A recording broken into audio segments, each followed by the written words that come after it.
Good afternoon, everyone, and thank you so much for tuning in to our third week of our Facebook Live series here at KeyBella Homes Group as we bring in experts to answer vital questions about things that matter in our market. My name is Magtira Ilgen with KeyBella Homes. We are so excited to have one of our referral partners this afternoon. Please welcome everybody, Arturo with Atrium Management. Hi, Arturo. Hey, how's it going? Fun, fun. Well, thank you so much for being here. And thank you for having me. We'd like to get started for all of our viewers and subscribers. Tell us about you and your company. Okay, yeah, sure. So, my name is Arturo Matamoros. Atrium Management is the company. We our property management company here in Orlando. Lake Mary, Greater Orlando, we service over 1,500 different units, both single family and multifamily. So we have a wide array of properties out there.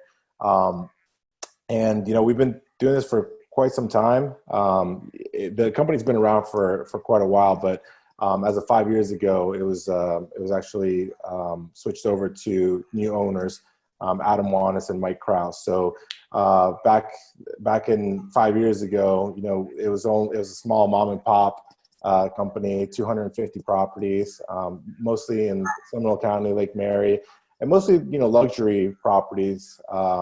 So it's changed since then. Growth-minded owners are great because they've helped us grow to where we are now. I mean, 1,500 units, or I guess you would say 1,200 more units in 5 years. Is quite a bit of growth, rapid growth. And it's been a fun ride. I mean, it keeps going. We with any growing company, there's challenges, right? And the great thing about it is that we're constantly, with growing pains, we're constantly finding ways to improve our processes and improve our relationships with our owners and our our vendors, and referral partners like you guys. For us, it's really important. Relationships and referrals are the way we got here currently. 95% of that is relationships and referrals, and we're just now in the fifth year starting to take advantage of some marketing resources, but still the majority of our business comes from people like you and KeyBella Group and all of our other realtor referral partners and owners and everyone involved. Well, we've known you guys for years, and it's always a pleasure to work with you. Yeah, absolutely. The feeling's mutual. Yeah. Well, we have a few other questions here. Well, during this COVID era, I mean, what are you currently seeing in the rental market? How are the renters coping with all the job changes? Yeah, that's a good question. It's interesting that with all of this that's going on, with the COVID-19 coronavirus, it's thrown everyone for a loop, right? It's, everybody, you hear the word unprecedented over and over again. What it really is just, so unexpected, and people are finding ways to run their businesses and honestly to live life outside of the box. There are individuals that are losing their jobs or have been furloughed or wherever it may be, and financial, they're going through financial issues at the moment, and it's affected quite a few of our residents. We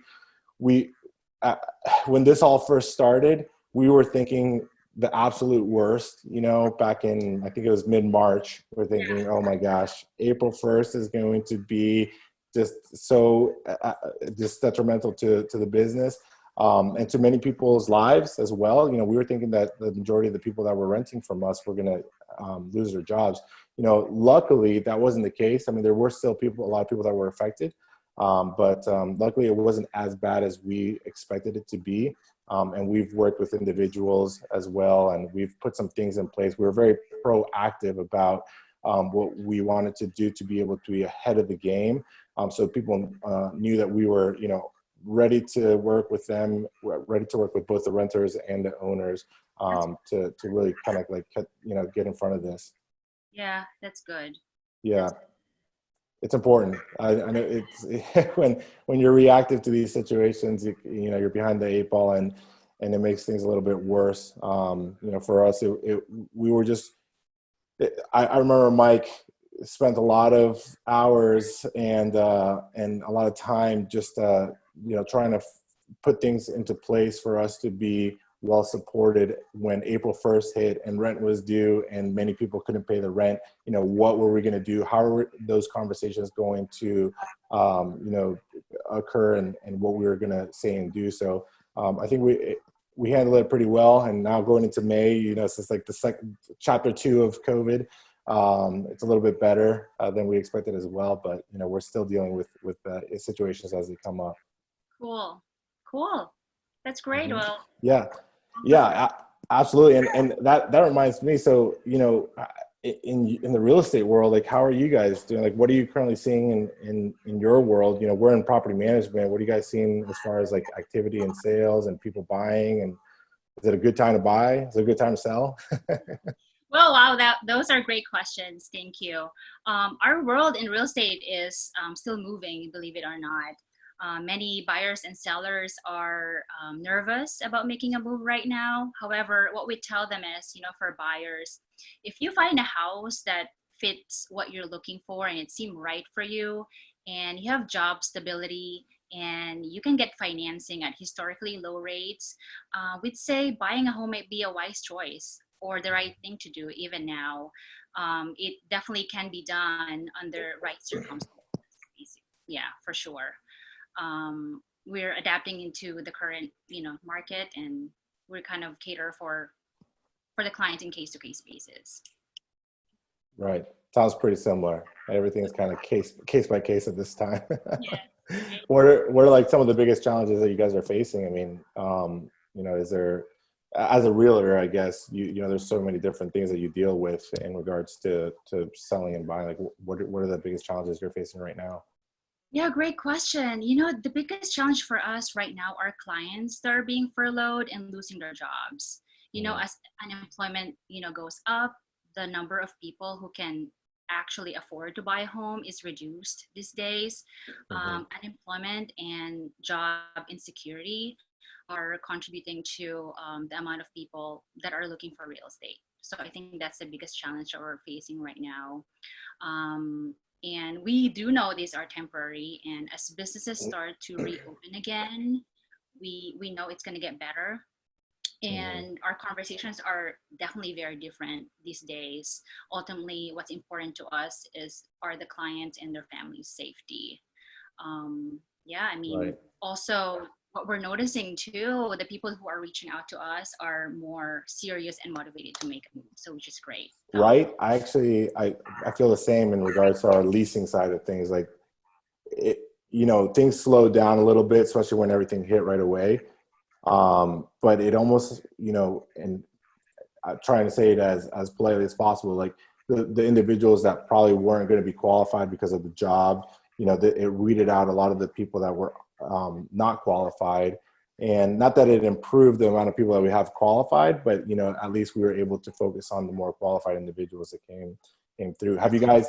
From what I've heard, to be eligible for loans, have those requirements changed? Is that something that you guys are facing? Definitely. Once we talk to somebody and we kind of just ask the right questions and see if there's any challenges that we predict that can be a bump in the road, we connect them to our preferred lenders and kind of just figure out what the guidelines are and what they can do and what they can expect basically in the changing market and the changing guidelines for lending.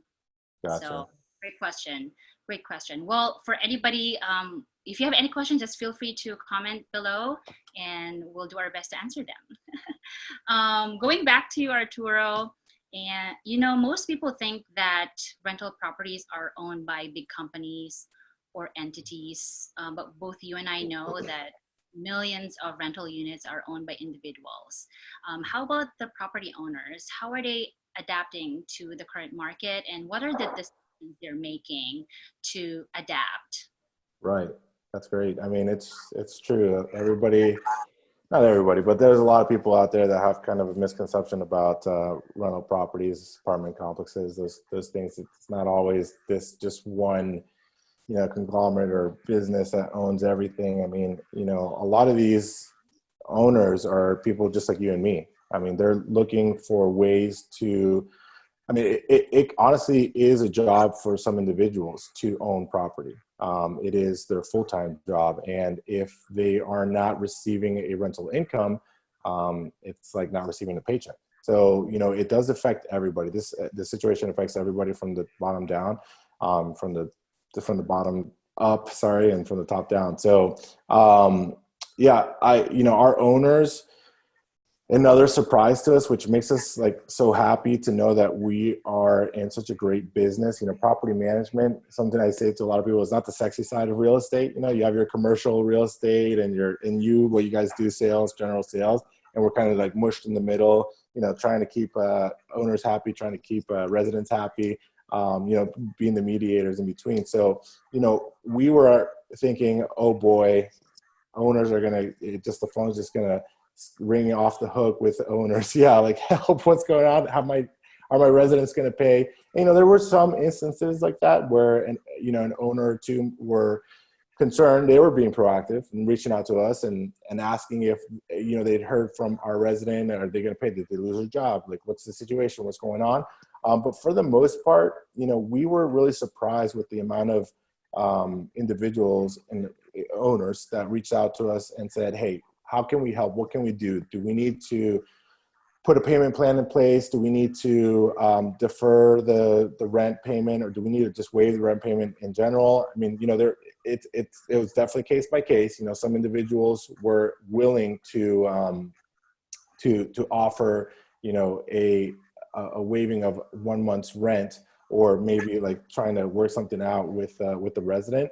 So it just goes to show that, what people think they know about these property owners and investors, it's not always the same. It's like the don't judge a book by its cover, right?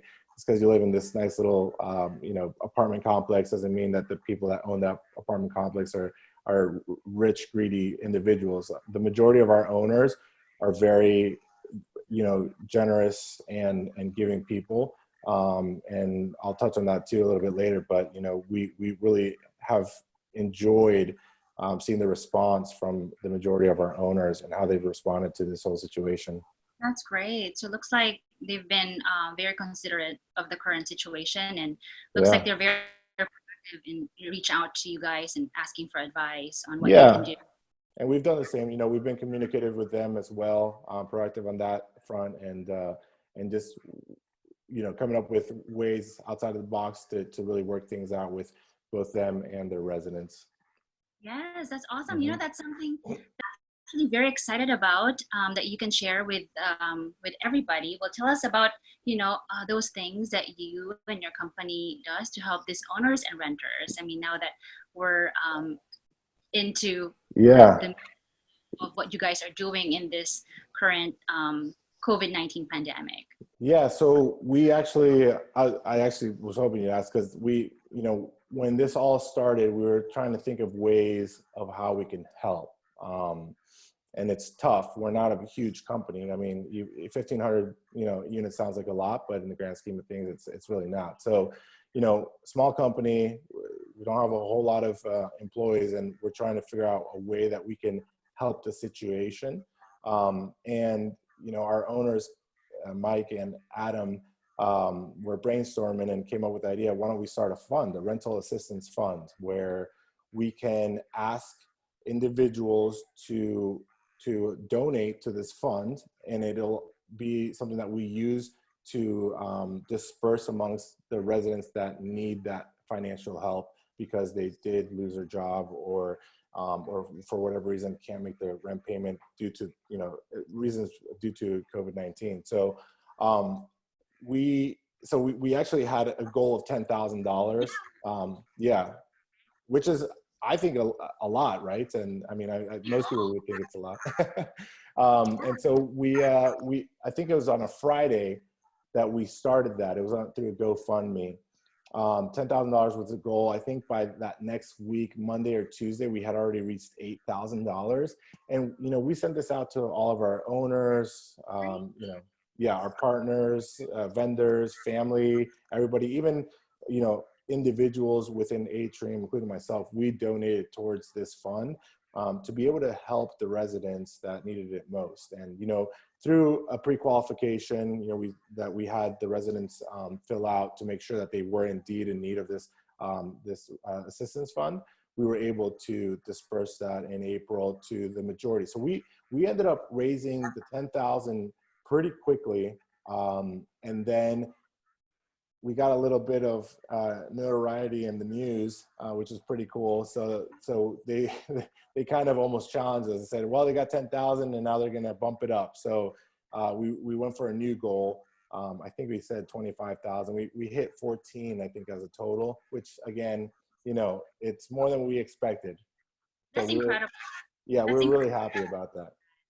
Yeah, and That's so we've been able to help you know, quite a few of our residents with that assistance fund. You know, I think we went through the majority, the bulk of it in April, and then what was left over, we're actually going to be helping others this month as well. So whoever didn't, let's say, apply or request any funds last month, they'd be moved to the front of the list, and then from there we work our way to whoever still needs it from the previous month. That's wonderful that you guys do that. It's amazing how, you know, the negative effect of this COVID is bringing out the good in people. Yeah, And you probably expect too the generosity of people that would be supporting, you know, that fundraising project. absolutely.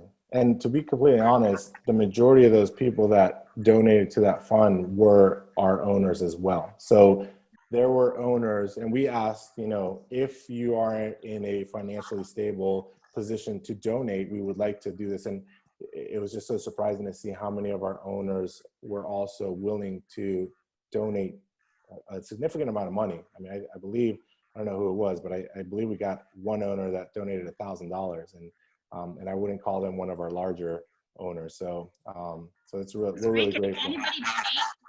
Can Yeah, anybody donate? anybody. Yeah, Oh, good. absolutely. Maybe we can put that in our comment section or put Yeah, it out there to see if yeah, anybody would absolutely. like to donate. I That's will great. send you the link for that, and then maybe we can share it, you know, after. Wonderful. Yeah, That would be great. Everybody can, you know, help. yeah, Um, that's great. thank you. I love Thank that. you for I'm sure we'd all love that. not. I mean, we need more companies like you guys. So Thanks. that's wonderful. Yeah. And then, so I know you guys probably um, dealing with some things yourselves. I mean, what's your advice to buyers right now who are in the market to purchase homes? I mean, what do you guys tell Yeah. them then? Well, thank you for bringing that up. You know, as people stay in quarantine right now or staying home, Mhm. I think this is a great time for them to evaluate their current situation and do a ton of research. What I mean by that is, you know, number one, don't overspend. You know, understand how much you're able to spend on a home and spend within your means. This is not the time to overspend. Stick to your budget and stick to the plan. Second, you know, determine how long you plan to stay on your new home.